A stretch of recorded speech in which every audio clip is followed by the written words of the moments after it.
नमस्कार friends, planet hub channel में आप सभी का फिर से हार्दिक स्वागत है। और इस बार सब्जेक्ट रहेगा कर्क राशि। कर्क राशि वालों के लिए राहु का ट्रांजिट कैसा रहने वाला है। 18/5/2025 को सुबह 6:37 पे राहु मीन राशि को छोड़ के शनि के घर की कुंभ राशि में परिभ्रमण करने वाले हैं। और आपकी जो राशि है कर्क राशि, मून साइन चंद्र कुंडली से यहाँ बात करेंगे। आपकी राशि के लिए यहाँ राहु भाग्य स्थान से निकल के यहाँ अभी अष्टम स्थान में भ्रमण करने वाले हैं। यहाँ से यहाँ देखो, ये जो ट्रांजिट है ये कर्क राशि वालों के लिए बहुत चुनौती भरा रहने वाला है दोस्तों। क्यों कि अष्टम राहु शास्त्र के अंदर इसको बहुत थोड़ा खराब गिना गया है, क्योंकि जहां भी जब भी 12वें स्थान में, अष्टम स्थान में और 4th हाउस में, ये 3 हाउस में जब राहु आते हैं तो व्यक्ति की कड़ी परीक्षा होती है। लेकिन यहाँ आपके लिए प्लस पॉइंट एक ये है कि गुरु यहाँ राहु को प्रोटेक्ट कर रहा है। देखिए, ये जो आपके भाग्य का स्वामी है गुरु, वो यहाँ से निकल के फिर यहाँ 14/5/2025 को गुरु यहाँ आ जाएंगे। देखिए, भगवान कुदरत जो है वो सभी चीज़ों को बैलेंस करने के लिए कोई ना कोई अल्टरनेटिव ढूंढ ही लेता है। व्यक्ति को इतनी तकलीफ नहीं आने देता कि लास्ट मोमेंट पे भी वो भगवान कोई ना कोई रास्ता कुदरत निकालता है आपका। वैसे यहाँ गुरु को भेजा गया है आपके लिए। पहले गुरु आएंगे 14/5 को, फिर बाद में 18/5 को यहाँ राहु आएंगे।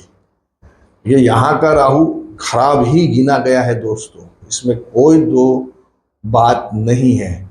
लेकिन गुरु की जो अमृत नजर है, नवम नजर, ये नजर राहु के ऊपर यहाँ गिरेगी।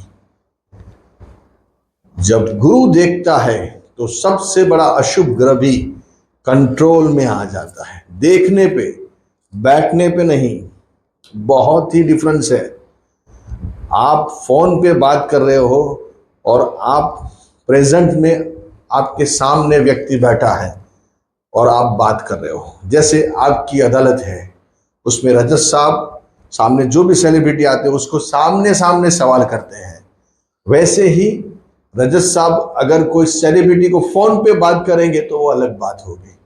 मतलब कहने का एक ही है मेरा कि जब आप आमने सामने बैठे हैं, बाजू बाजू में बैठे हैं, तो उसका प्रिडिक्शन, बोलने का तरीका, एक्सप्रेशन सब अलग हो जाता है। और जब आप देख रहे हैं तो वो अलग हो जाता है। लेकिन यहाँ अपने लिए गुरु का देखना बहुत इंपॉर्टेंस है। बैठने से ज्यादा देखना है। बैठने में खराब, लेकिन देखने में अच्छा। आप दूर से देखेंगे तो बहुत अच्छा दिखेगा, लेकिन जब पास जाएंगे तो वही जगह आपको अलग दिखेगी। वैसे यहाँ सिस्टम है, यहाँ गुरु की नज़र को बहुत इंपॉर्टेंस दिया जाता है। अमृत नज़र है, गुरु की नवम नज़र राहु के ऊपर गिर रही है तो राहु पूरा कंट्रोल में आ जाएगा। उसके जो खराब फल है, जो मिलने वाला है, उसको कंट्रोल में ला देता है। इसलिए यहाँ राहु की खराब आपको इतनी असर नहीं दिखेगी, उल्टा से राहु आपको अच्छे फल देते जाएगा। खाली आपको एक ही पॉइंट यहां देखना है कि जन्म का, आपका दोस्तों जन्म का सूर्य, मंगल और शनि और गुरु, ये प्लैनेट्स यहां बैठे हुए नहीं होने चाहिए। अगर बैठे हुए हैं तो फिर आपकी लगन कुंडली देखनी पड़ेगी। ये राशि कुंडली हो गई। लगन कुंडली, राशि कुंडली दोनों को 50-50 रख के ही प्रेडिक्शन किया जाता है।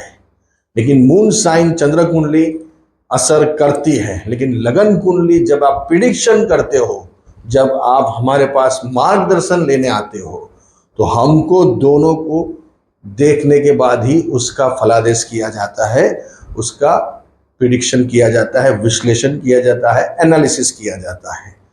ये गोचर में मून साइन के लिए बात है, इसकी असर तो होती है, लेकिन अगर आपका जन्म का लग्न जो है वो बहुत इंपॉर्टेंस काम कर जाता है। जब प्रिडिक्शन के लिए आप हमारे पास सवाल करोगे कि चलो ये तो बराबर है, आपने राहु यहाँ अष्टम स्थान में खराब गिना है, लेकिन मुझे ये तकलीफ है, मेरा ये काम है, तो वो होगा या नहीं होगा? मेरा ये काम रुक रहा है, उसमें पास होंगे? मेरी स्टडीज में समस्या है, मेरी शादी में समस्या है, वो बढ़ेगी या कम होगी?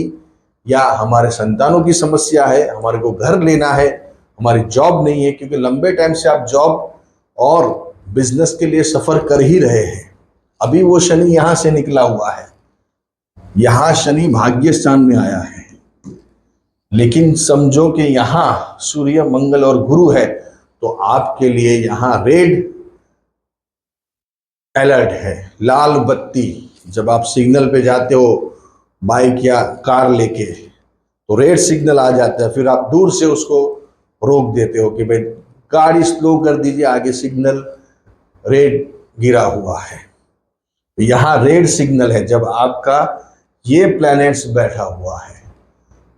हालांकि आपका लग्न अलग है, फिर भी यहां आपको प्रिकॉशन लेना जरूरी हो जाता है, क्योंकि 50% तो राशि कुंडली काम करेगी ही, वो अपना असर दिखाएगी। तो सूर्य के ऊपर अभी राहु आ रहा है, सरकारी महकमे से ध्यान रखना पड़ेगा बहुत। जीएसटी डिपार्टमेंट, इनकम टैक्स, कोई इंक्वायरी आपके ऊपर आ सकती है, कोई ना कोई आप जहां काम कर रहे हो वहां आपकी चेकिंग हो सकती है। सूर्य के ऊपर राहु, मंगल के ऊपर राहु, रिश्तों में दरार आ सकती है, भाई बहनों से मनमुटाव हो सकता है। शनि के ऊपर राहु, शापित दोष, लेबर से तकलीफ हो सकती है, कौटुंबिक वाद विवाद झगड़े बढ़ सकते हैं। गुरु के ऊपर राहु, रुपयों से लगती समस्या आ सकती है, संतान से लगती समस्या आ सकती है, स्टडीज में समस्या आ सकती है, आपके व्यवहारिक जीवन, आपकी लाइफस्टाइल, मतलब आपका जो हस्बैंड वाइफ का रिश्ता है उसमें दरार आ सकती है। अगर आप स्त्री वर्ग हो तो आपको बहुत सोच समझ के आगे बढ़ना है, कोई ना कोई अपयश बदनामी आपके ऊपर आ सकती है, कोई लांछन लग सकता है। अगर आपके जन्म के ऐसे ग्रह सबके लिए एक जैसा नहीं है, अगर आपका जन्म का ग्रह ऐसा पीड़ित है, कोई ऐसे हाउस में बैठा है, किसी ग्रह से वो युति बना रहा है, तो ये सब समस्या ज्यादा हो जाती है और या देखने को मिलती है। हर एक को एक जैसा फल नहीं मिलता है, सबके अलग अलग ग्रह होते हैं, लेकिन यहाँ 60-70% लोग को ये सब चीजें देखने को मिलती है। कोई ना कोई तरीके से कुछ न कुछ तो अपनी कुंडली में दुर्योग बना हुआ होता है। कुछ अच्छे योग भी है, कुछ खराब योग भी होते हैं अपनी कुंडली में। तो उसके हिसाब से अभी ये राहु यहाँ आ रहा है, तो आपको प्रिकॉशन लेना जरूरी हो जाता है। ओवरऑल यहाँ गुरु देखेगा तो राहु को प्रोटेक्ट करेगा, तो यहाँ गुरु आपका भाग्य से नसीब का स्वामी है, तो कोई ना कोई आपका काम तो यहाँ बना के जाएगा। गुरु की नजर है, गुरु की नजर अभी भी है राहु के ऊपर, कंट्रोल कर रहा है।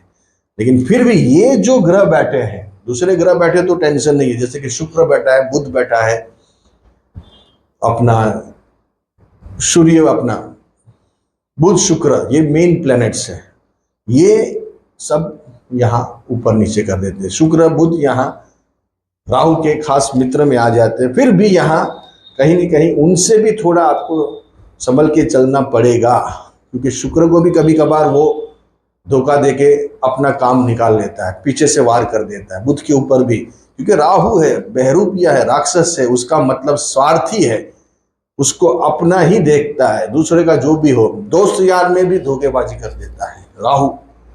फिर भी यहाँ सोच के समझ के आगे बढ़ना चाहिए, क्योंकि गुरु, राहु आया लेकिन गुरु कंट्रोल कर रहा है। लेकिन गुरु रहेंगे 1 साल ही, उसके बाद निकल जाएंगे। फिर बाद में राहु 6 महीना और बैठे रहेंगे, जुलाई तक बैठे हुए हैं गुरु, 7 जुलाई तक 2026 की। लेकिन राहु बैठेंगे और 6 महीना आगे, आप गिन लीजिए जो भी है। तो यहाँ वो उस टाइम पे उसकी नजर यहाँ से निकल जाएगी गुरु की, और गुरु यहाँ आपकी राशि में आ जाएंगे।